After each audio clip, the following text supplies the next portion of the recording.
अब से ठीक 52 साल पहले 9 अगस्त 1974 को चौधरी चरण सिंह जी लोकदल बना रहे थे। अब यशवीर जी और त्रिलोक जी रहे हों बाकी उस समय के लोकदल में भी शायद कम लोग हैं। मैं उस मंच पर उनके साथ विराजमान था। चौधरी साहब के साथ कौन कौन थे? 5 बार के मुख्यमंत्री रहे बीजू पटनायक उनके उपाध्यक्ष थे। महारानी जयपुर गायत्री देवी और पीलू मोदी उनके जनरल सेक्रेटरी थे। रवि राय जी, राजनारायण जी, कर्पूरी ठाकुर जी, चौधरी देवीलाल जी, कुंभाराम आर्य जी, चांदराम जी, ये उनके पदाधिकारी थे। मैं आज ये कहना चाहता हूं कि मैं दोनों सदनों का सदस्य रह चुका हूं चौधरी चरण सिंह जी की बदौलत।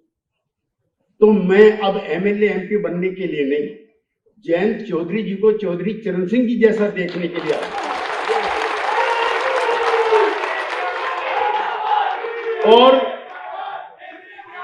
और जो यहां पर उपस्थित हैं उनसे भी मैं कहना चाहता हूं, 2 घटनाओं का तो मैं चश्मदीद गवाह हूं, 77 का और 89 का। सबसे ज्यादा एमपी जनता पार्टी में 100+ चौधरी चरण सिंह जी के जीत करके आए। मुरारजी भाई के 23 या 24 एमपी थे। जनसंघ वाला घटक अटल जी का था, उसके 70-75 थे। चौधरी साहब चाहते थे और हम भी चाहते थे कि चौधरी साहब प्रधानमंत्री बने, क्योंकि उत्तर भारत के वो इंचार्ज भी थे जहां सबसे ज्यादा इंक्लूडिंग इंदिरा गांधी भी चुनाव हार गई थी, और हराने वाले भी लोकदल के नेता और हमारे नेता राजनारायण जी थे। लेकिन दुर्भाग्य था वो अस्पताल में भर्ती हो गए, टिकड़े में जो दिल्ली में चलती है वो चली, और अंत में चौधरी चरण सिंह जी को मुरारजी भाई के पक्ष में मतदान करने के लिए, उनका चयन करने के लिए मनोनीत किया। मैं कहना चाहता हूं कि ऐसे दिन आवे जब जयंत चौधरी जी के हाथों से भी अगला प्रधानमंत्री का मनोनयन मैंने अपनी आंखों में देखा। दूसरा, हमारे बड़े भाई नेता अजीत सिंह जी और मैं एक साथ लोकसभा में आए थे, 89 लोकसभा, और हम सब लोगों ने मिलकर के चौधरी देवीलाल जी को चुन लिया था। कर्नाटक भवन में बीजू पटनायक उस समय थे। फिर आते आते सदन के अंदर नेता के चयन में उन्होंने खुद अपना दावा छोड़ करके और चौधरी देवीलाल जी ने वीपी सिंह जी को बनाया। मैं इन चीजों का जिक्र इसलिए करना चाहता हूं कि आप लोग गांव में जाओ, पहले जैसी फिजा बनाओ, ताकि आगे आने वाली पीढ़ी का कोई भी चरण सिंह, कोई भी देवीलाल ना होकर के कोई जयंत चौधरी हो। ऐसी इच्छा और अभिलाषा के साथ में इस पार्टी में शामिल होता हूं। चौधरी साहब के ने बहुत कम उम्र में मुझे टिकट दिया, और यशवीर जी जानते हैं वो किसी को पैसा भी नहीं देते थे। मुझे पैसे भी दिए उन्होंने चुनाव लड़ने के लिए। और हापुड़ में वो कैसेट चलेगा तो जयंत जी को भी हो सकता बुरा लगे, क्योंकि उनका मेरे 3 बेटे, केसी त्यागी, किरण पाल सिंह और शरद यादव, ये तीनों चुनाव लड़ा रहा हूं, इनको जीता। और इनमें सबसे लाडला केसी त्यागी है। ये चौधरी चरण सिंह का 1984 का भाषण। तो जो स्वर इससे निकलते हैं, जो गांव के सवाल निकलते हैं, ऐसा दौर भी देखा 47 का, जब जिस दिन देश आजाद हुआ है, गेहूं, चावल और शक्कर विदेश से आती थी। बंदरगाहों पे हमारे देश के लोगों की निगाह लगी रहती थी। अगर 2 दिन भी बंदरगाह पे जहाज लेट हो गया तो देश में भुखमरी जैसे हालात पैदा हो जाते। कोई भाव तय करने वाला नहीं, तो 99% आदमी यहां पे गांव के हैं। आरती का आदमी आकर के खलियान भी तय करता था कि आज क्या भाव मिलेगा गेहूं का, आज क्या भाव मिलेगा गन्ने का, आज क्या भाव मिलेगा और चीजों। चौधरी चरण सिंह जी ना होते तो ये एमएसपी भी ना होती, जिसे मिनिमम सपोर्ट प्राइस कहते हैं। ये उन्होंने दिलवाई है, और जो एमएसपी पे जो दाम तय होगा उसी पर सरकार को खरीदना पड़ेगा, और पूंजीपतियों को भी ये काम जयंत चौधरी जी के जिम्मे सौंपा जा रहा है। सरकार जो दाम तय कर दे वही दाम किसान को मिलना चाहिए, जो अब नहीं मिलता। एमआरपी, इसकी भी एमआरपी है, इसकी भी एमआरपी है। आधा पैसा कम से जो सरकार ने तय की है एमआरपी, उससे कम पे नहीं मिलता। तो हमारी जयंत जी से भी ये इच्छा कब पूरी होगी? जब इनकी आवाज में इतना दम हो, इतनी ताकतवर आवाज हो कि इनका एक बयान जाए और अगले दिन से एमएसपी मिलनी शुरू हो जाए। ये ताकत आप दोगे। इसलिए जो परिस्थितियां आज पैदा हुई हैं, मेरे 12 अध्यक्ष रह चुके और मैं सबका महामंत्री रहा हूं, प्रधान महासचिव रहा हूं। चौधरी चरण सिंह 1, चंद्रशेखर 2, राजनारायण जी 3, Karpoori Thakur 4, Bahuguna ji 5, Devilal ji 6, VP Singh ji 7, SR बुमई 8, Mulayam Singh Yadav 9, George Fernandes 10, Sharad Yadav 11, Nitish Kumar 12 और जयंत चौधरी 13। तो ये सौभाग्य भी मुझे मिला, और मैं चाहता हूं अपने लोकदल के साथियों से, लकी नंबर 13 नंबर लकी।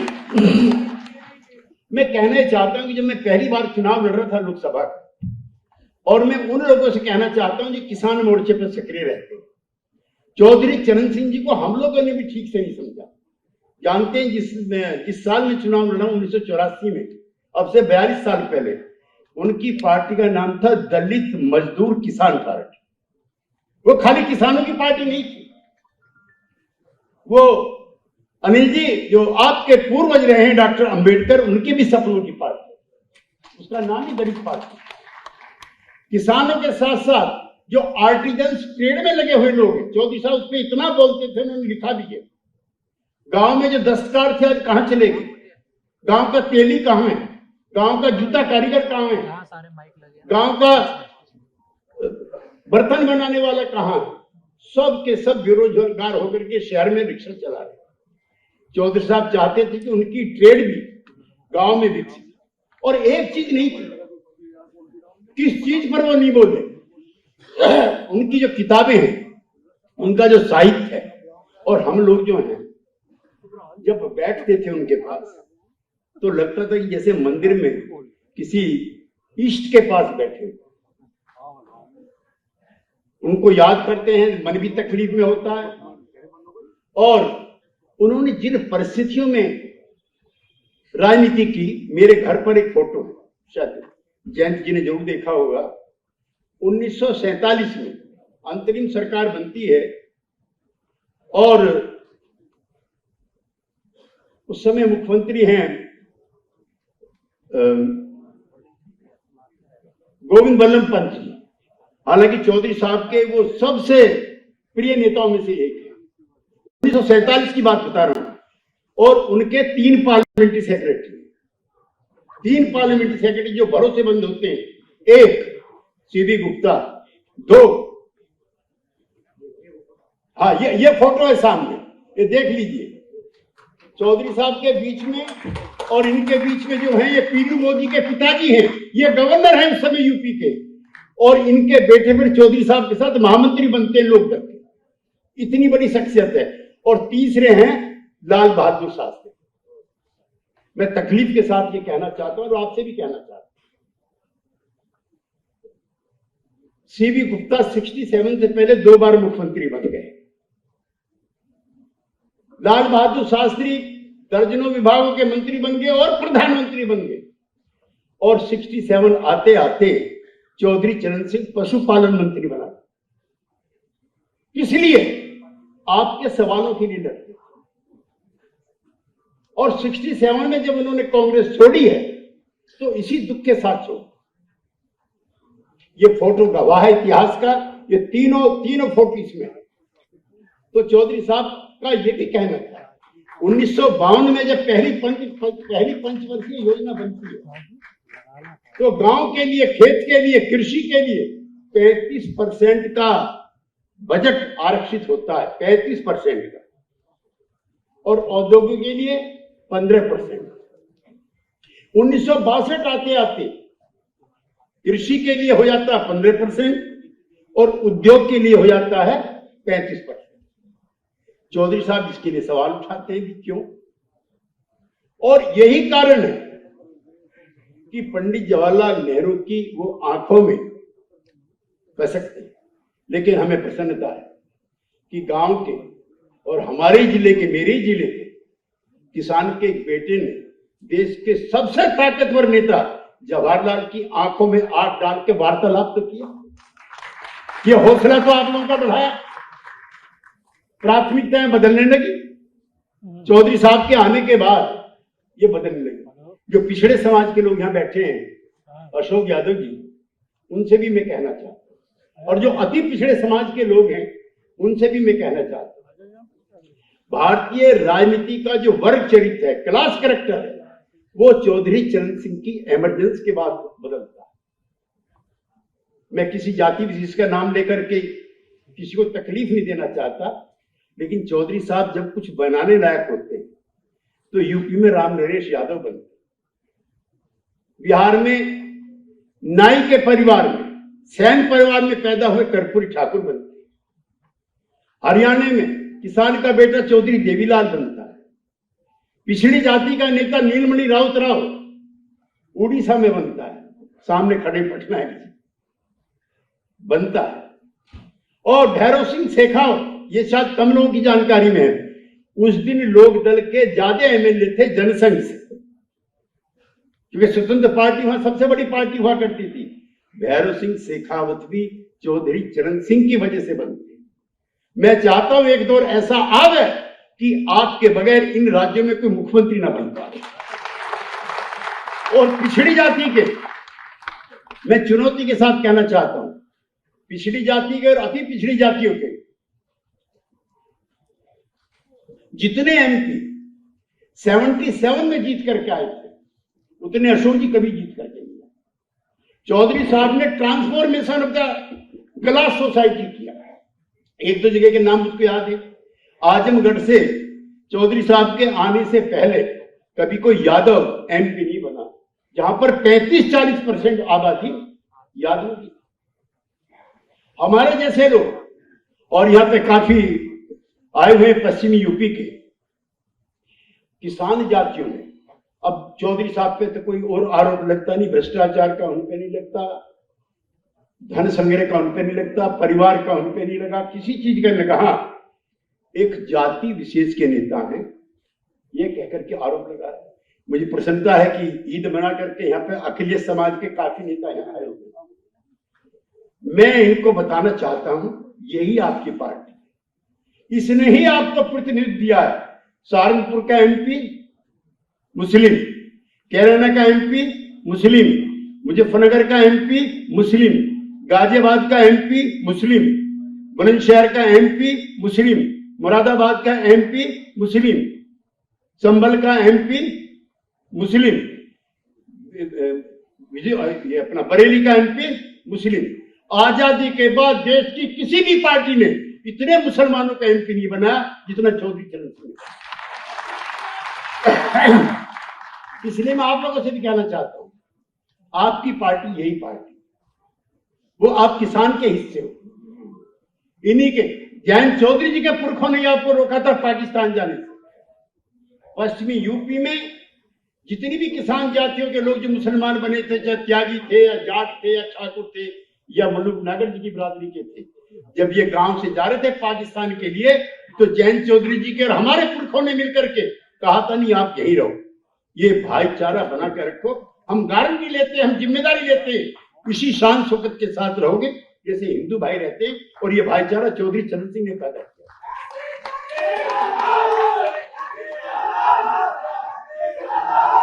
इन इलाकों में साजिश के तहत मैं अपने किसान भाइयों से भी कहना चाहता हूं और मुस्लिम भाइयों से, जब कवाल में भाईचारा टूटा तो लोकदल भी कमजोर हुआ, चौधरी अजीत सिंह भी कमजोर हुए और आपकी भी ताकत खत्म।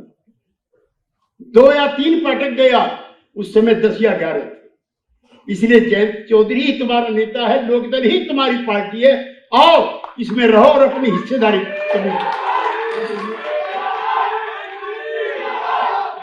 चूंकि ये भाईचारा सिर्फ और सिर्फ लोकदल कर सकता है, लोकदल के लोग कर सकते हैं, किसान जातियों के लोग कर सकते हैं। और हम आपको यकीन दिलाते हैं कि जयंत चौधरी के नेतृत्व में किसी किस्म का कोई भेदभाव किसी के साथ नहीं होगा। ये डॉक्टर अंबेडकर की सीख है, हमारे नहीं।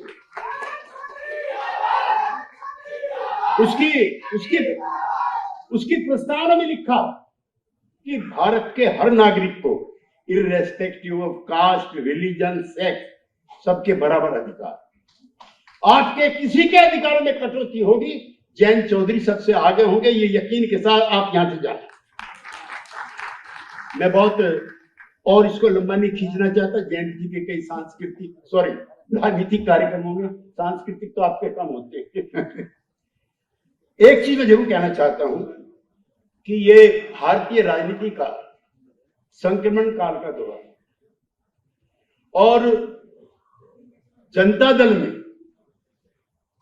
मैंने, जॉर्ज साहब ने, शरद यादव जी ने, नीतीश कुमार जी ने और दिग्विजय सिंह जी ने, हम 5 लोगों ने पार्टी बनाई। एक चीज और जान लो, जितनी भी पार्टियां हैं उनकी सबकी जननी लोकदल है और सबका नेता चौधरी चरण सिंह है। हरियाणा में 3 लोकदल हैं, कौन था नेता? उड़ीसा में बीजेडी है, बीजू जनता दल, कौन था नेता? बिहार में 4 पार्टी है, रामविलास की है, लालू की है, नीतीश की है, मांझी की है, कौन था नेता? उत्तर प्रदेश में 3 पार्टी है, मुलायम सिंह जी की है, जयंत जी का लोकदल है और अनुप्रिया पटेल की पार्टी है, उसके पिताश्री जी, सबका नेता कौन, सबकी पार्टी कौन? तो ये ताकत थी आपकी, ये जलवा था। कितनी पार्टियों के मालिक आप थे और सब एक नेता के नीचे थे। तो मैं इसको और लंबा नहीं खींचना चाहता, किसी दिन फिर बैठेंगे, फिर लंबी सारी बात होंगी। लेकिन जयंत जी, मैं आप में चौधरी साहब की तस्वीर देख करके उसी जलवे और रुतबे को वापस चाहता हूं जो उस जमाने में। अब जो बचे हुए हमारे अनुभव और समय, वो आपको बढ़ाने में, आपकी ताकत बढ़ाने में इस्तेमाल हो। और मैं बहुत नम्र भाव से कहना चाहता हूं, इसको अन्यथा मत लीजिए, मैं चौधरी चरण सिंह का पार्टी का जनरल सेक्रेटरी रह चुका, मैं देवीलाल जी का रहा, सब लोगों का रहा। मुझे कोई पद भी नहीं चाहिए, कोई प्रतिष्ठा भी नहीं चाहिए। मुझे चौधरी साहब ने जो पद और प्रतिष्ठा दी, उसके सामने कोई पद और प्रतिष्ठा बड़ी नहीं। हाँ, इतनी इच्छा मेरी जरूर है कि चौधरी साहब जैसा ना सही, उनके आसपास का जयंत चौधरी दिखने लगे तो हमारी तपस्या पूरी हो जाए।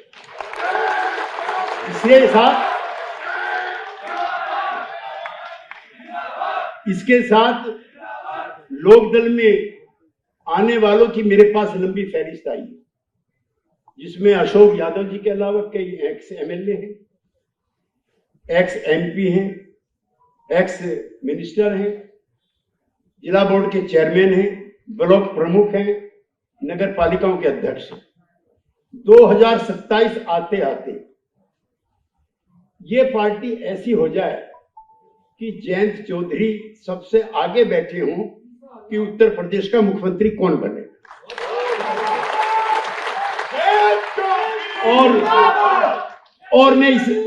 और मैं कोई निजी रिश्तों के आधार पर नहीं कहता, पसीना बहाने वाले, मेहनत करने वाले और अपनी बराबरी की, हिस्सेदारी की इच्छा रखने वाले हर आदमी के सपने तभी पूरे होंगे जब जैसे आपके जैसे आदमी के हाथ में हुकूमत आए, सबको न्याय मिलेगा।